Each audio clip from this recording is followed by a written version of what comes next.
Love is the inner sensation within the self. We have this inside of us. We might think it comes to us from someone else, but it's really already inside of us. And we're born with it. It's waiting for our recognition so that when we focus on this abundance of love that is already inside of us, we can find delight in all of life. And then we can feel a sense of passion that wants to share it with the whole world. This is already in us. And this is what is heartbreaking for teachers who know this, or people who know this, because we see the world is so complex and people are relating to each other as if we're separate people. Because physically we are separate, right? We're separate people. But when we understand that this same love is in me as in you and in you and in you and in you, in all of us, then we get to see that we're really all connected. And so what happens when you get to this realization is that you don't want to harm anyone.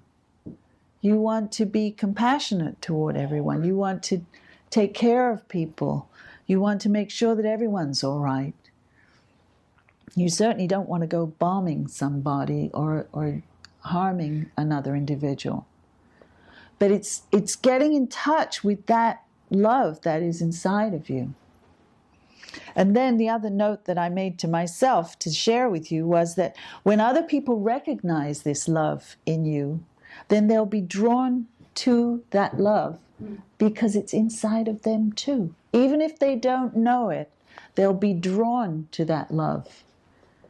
So, Go on. So people who do the bombs, they have love inside of them? God is inside of them. Okay. They couldn't exist otherwise. Okay. They don't know it's there. And unfortunately, in the world, people don't seem to understand that on a larger scale. Because when we're told you have to love your neighbor like you love yourself, they're saying you have to know the love that's in yourself. And then love that same love that's in you in your neighbor. But it's not understood deeply enough on a grand enough scale that we can stop harming each other. People are still harming other people because they don't understand. Every life is precious. Every life is precious. And sometimes people are limited. There's a wonderful teaching. Rabbi Moshe Chaim Luzzatto says that all of the world is light. So the world has been created with light. And when evil comes along, it's because people have blocked that light. They've stopped that light from coming through. They're not able to express the light because they're clouded by anger, by fear, by whatever they've been taught to hate. That blocks the light that is in every single human being. Somehow we've all got to learn how to tune into this love that is inside of us and then share this with the world through each one of us. So what Rav Kook says is that knowledge of our inner being continues to stream forth. It creates, it acts. So this is the inner being that he's talking about, the knowledge of this love inside of us, this divine love that is inside of us, continues to stream forth, and it creates and it acts. The higher creative individual does not even create. He only transfers. Because once you have this love inside of you in a powerful way, it automatically comes out of you. You automatically express it. You hardly have to think about it because it so resonates in you as you. You become this love. You become this love. And this is something that I've heard other teachers say too, that once you become this love, you can't help yourself. You're not going to hurt anyone. You're going to see the world with more love. You're going to see the world in light. And you're going to want to help others. You're going to want to create and relate to others in this light, in this love. So what do you mean that he only transfers? What does that mean? Transfers because the light is already in you. You're like a channel for God. But you're not just channeling, you're living this light. It gives you joy. It gives you the thrill. It makes you happy. It gives you such delight to have this love inside of you that you want to share it with everyone. So it creates and it acts. It's the divine acting through you. You become an instrument for the divine. But you're not a robot, far from it. You feel this absolute joy in being able to express this. It's delightful. You would probably feel delighted when you're helping somebody and you see that they get what you're trying to teach them or help them with, right? Isn't it thrilling?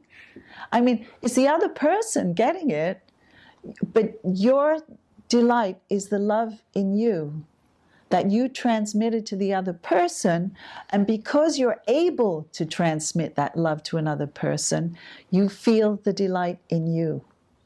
It's that process. You're transmitting, you're transferring, as he calls it, you're transferring the love that you have to this other person, and that's what gives you joy, that you are able to do this. A singer would do this, singing in front of people. A dancer would do this, dancing in front of other people, because you're creating delight. It's like giving a gift. If you give a gift to somebody, doesn't it make you feel good? You're giving something up. You're not having it anymore. Why would it make you feel good? Because the love is in you. You're doing the transferring of something to somebody else. It's the divine love coming through you to another person when you give a gift. And that's who you really are, in your essence. Yeah. So God We all are. gives. Can we express this love? Do we have the capacity to express this love? Or is it blocked by anger or hurt or some feeling of humiliation of some kind or hatred? All of these things distort it. And that's why I said before, Moshe Chaim Luzzatto says, this world is light, and if we can't share this light, we cover it up sometimes in a way that stops us from sharing this light, because we have anger or we have hurt or we have frustration. So then it's harder to express this. All right? So that's what, even the terrorists, underneath all that anger and hatred is the divine spark in them too. But it's hidden, and it's covered over by the indoctrination of hatred, the feeling, the kind of beliefs that they've been taught that give them fear and anger and hatred. But every human being couldn't breathe, couldn't be alive unless they had this divine energy, because there's nothing else but this divine energy in the entire universe. So we couldn't exist if we didn't have the divine energy within us. I mean, that's who we are. I feel like there's another part to what you were saying about someone expressing anything, and the person, like in social work example, like I'm giving something over and then they get it, and I feel good because they get it. Yes. But there's got to be something else going on, because otherwise it would be the same whether I'm talking to someone and they understand it or they totally don't have a clue, because they're still receiving what I'm getting. Yes. even though no matter what they do with it or no matter how much they understand it. So what's that part of it that, like, is it just what they give back to me or what I receive back from them that they understand it? Or what is it? Well, it's the level of their ability to understand it. If they haven't been trained by their parents and by teachers to come to a level of understanding, they won't be able to get it. It's blocked just by limited training and limited experience. But as far as like what I'm receiving, that I'm feeling good because they get it. Yes. I still feel the same way that I'm giving it over to them. But there is a difference when there is a you're difference. Singing and you're singing to a wall or you're singing to an audience that yes. It's very different. Understand it. So it's what very is different. That difference? The connection of the two containers of love. I mean, when you're singing for yourself, it's fun and it's wonderful. I enjoy it. But when I have an audience, I'm sharing it with them. So it's their energy coming back at me as much as my energy going out to them. Okay, so if people like in social work, they don't get it, there's no connection. Right. When they get it, there's a connection. Right. Okay. Yeah. And you have to, well, with singing, it's easier because people are listening to a song. But when you're trying to teach something or share something with somebody, and they're not ready to receive it, they're just not capable. They're not at that level where they could understand what you're saying. It can be frustrating for you, right? Yeah. Because you can't get the idea out. You can't share it. Okay. Dr. Rollo May said the courage to create. He said it takes courage to create. That is why we must always base our commitment in the center of our own being, or else no commitment will be ultimately authentic. Which means you have to center yourself on this love.